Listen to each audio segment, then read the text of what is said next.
today's video, we're going to be talking about how to make cinematic GoPro videos. The opening sequence was all captured on a GoPro Hero 7 Black and captured during just a single experience. So what I wanted to try and do is give you an example of how I would create something cinematic, and then we're going to jump into Premiere Pro and edit it. Now, if you've got any other video suite, the same knowledge that I'll share with you in this video can be transferred across to that suite. Where this video hopefully comes in handy is giving you some skills to know how to take crappy, scrappy content and turn it into something a little bit more buttery and smooth, hopefully silkier, and hopefully fits this sort of aspect ratio. Let's get stuck into it.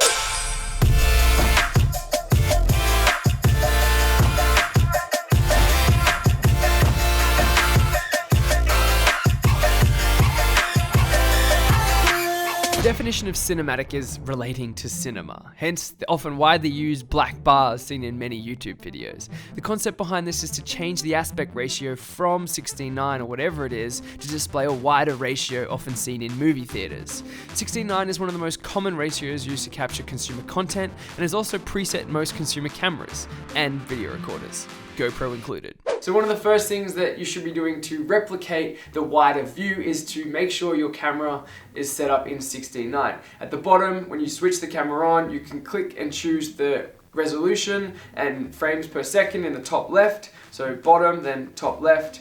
I have mine always set to 4K 60, and in the top right of that screen is the ability to switch between 4:3 or 16:9. When it comes to the 4:3 aspect ratio, I often get asked when is the best time to use this. Now, I think this refers to social media. When the guys developed this camera, I believe they've incorporated 4:3 not only because it replicates an old television screen size, but because in new media, when we are publishing to something like Instagram, it's a way to show like wide super view style content on a linear screen. So I teach you guys how to publish a lot in 4:5. When you go to the 4:5 aspect ratio, it sometimes loses that wide perspective. So when you bump it down a bit, it's not quite wide as 16:9, but you'll see a lot of GoPro Instagram content is published in 4:3. When we cheers, do you mind just sort of going like that?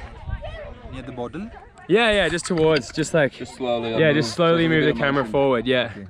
You can see the frame. Yeah.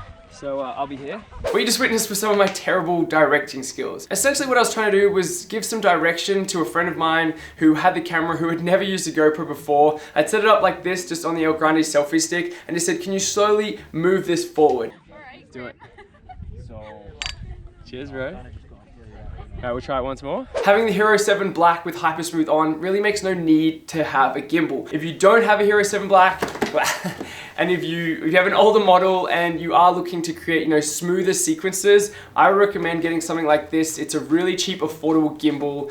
It's very simple to use, and you can also add an extender to it so that you've got extra length to get those kind of motion images. The way that you operate the camera is super important to create these cinematic motions and these cinematic sequences. You might have wanted to start in and pull the camera out, or you start in, you're creating motion so that the viewer isn't just sitting there going, oh, this is boring. You might have also noticed that the light has changed, and that's because this video was filmed over 2 days, because last night I started filming it and then this happened.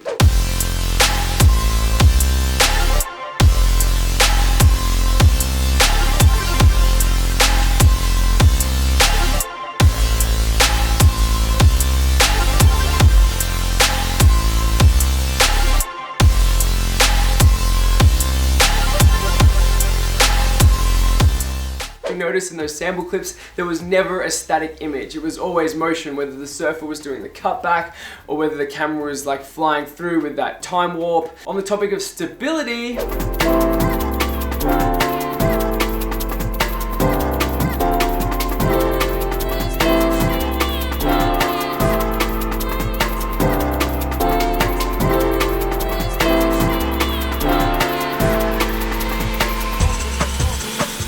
check that out. I'll put a link in the description so you can see all the new stuff that GoPro are releasing. But now let's go back to the initial point that I was making of how you take a clip that you have shot, which is a little bit janky and maybe something that doesn't look quite cinematic, and how you specifically pick out the gold. So once you got Premiere Pro open, the first thing that I like to do is to just lay out all of my content.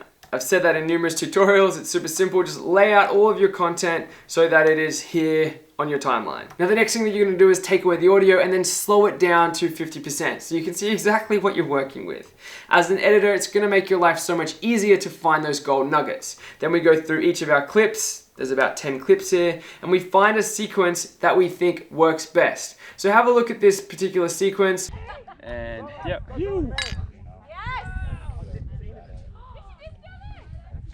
That'll be it. There's got to be a little flare as well, because shadow came in and out. There's that forward motion, beers are clinking. That's essentially what I'm looking for. Starting at point A, going to point B, camera is moving, action performed. So I like that bit there. We're rolling, sun's in there, and then we stop. There's a bit of a laugh. So that last one's actually pretty good. I'll go back to the start of that clip, which might be around here. C to cut, V for cursor, and then we'll go just to there where it stops. C to cut, V for cursor, and we don't want any of the other stuff. So what I'm gonna do is I'm gonna use my eye to find the bit that's cool. That's quite buttery there. So there's 1 or 2 seconds, actually maybe 3 seconds here, where it's quite buttery. I'm going for the drink, the camera's moving from left to right. Again, that motion from left to right is also quite harmonious and easy for the viewer to digest. So that might be a section that I want to keep. As I go for the drink, camera moves from left to right. C, cut, V, cursor, over here, drink is, This is where the best editors know what's cinematic and what's not. If that camera moves from this way, from like left to right, and then comes back, that in itself is an awkward or a janky sequence. So you don't want that. That is the major thing that you should be looking for as an editor to edit cinematic sequences. There's always flow in the content. It should never be janky or it should never be jerky. Once we've started to collate all of these pieces as an editor, we have, we then go through and create our arrangement.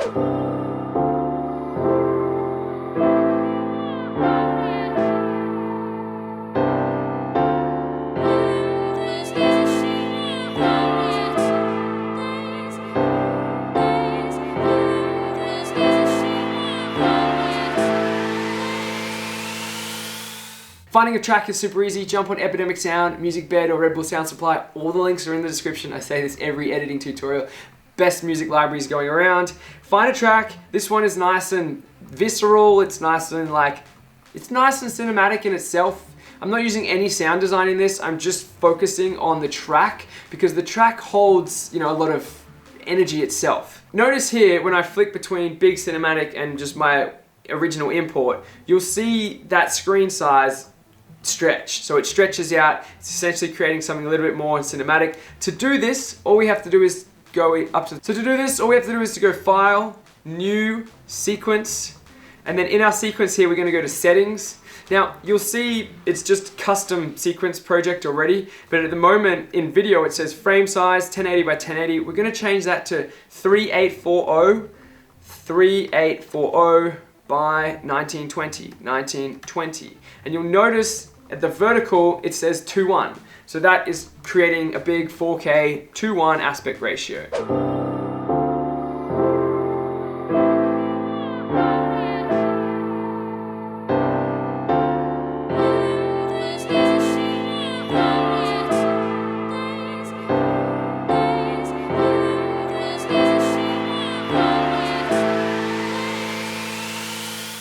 If you guys want to go the extra mile, you can add your sweepers and your sound design. That will definitely enhance your content. But in this video, I literally just wanted to show you and showcase how I go about finding sequences and creating the harmony within the clips. Recapping, we've captured everything in a high frame rate so that we can essentially slow it down and give us more to work with as an editor. Going through and finding the gold when you've got janky content, it can be really doable. It's just about paying a little bit more time, energy, and attention to what you've actually captured. Best way that I know how to do this is to just slow down my content, have a look at it. One more. Is that little tip one? Just go, if you just go like slow, just slowly move the camera forward. Yeah. And, yep. I urge you guys to have a go at this yourself. Tag me in any cinematic Instagram content you guys make, and yeah, if you have liked this video or you're new to this channel, make sure you punch the thumbs up button, subscribe for this kind of content. This channel is all about travel, creativity. Hopefully this is some inspiration, and I'll see you guys in the next upload. Oh, new GoPro is coming out very soon. Stoked for that. JR. Peace!